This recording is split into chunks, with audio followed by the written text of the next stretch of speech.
So the task at hand today is hopefully installing an aux lead into this car, because currently it has nothing.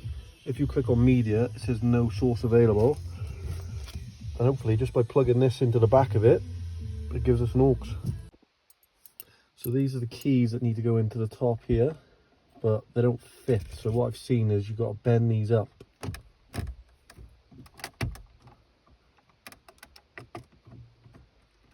Kind of hard to do with one hand. Oh, she's coming.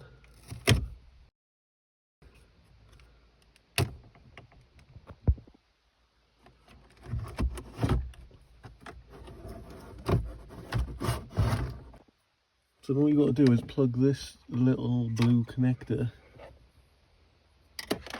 into there. So while it's out,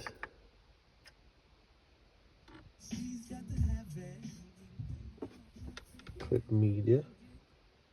Hey, aux. So let's plug this in.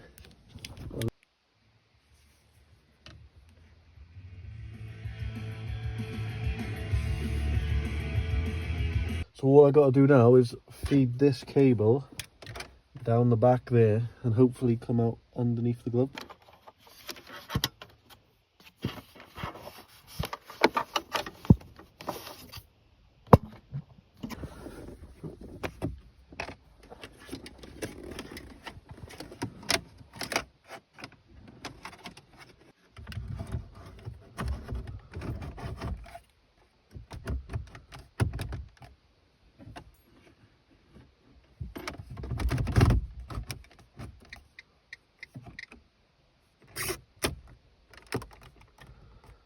Let's see if it works.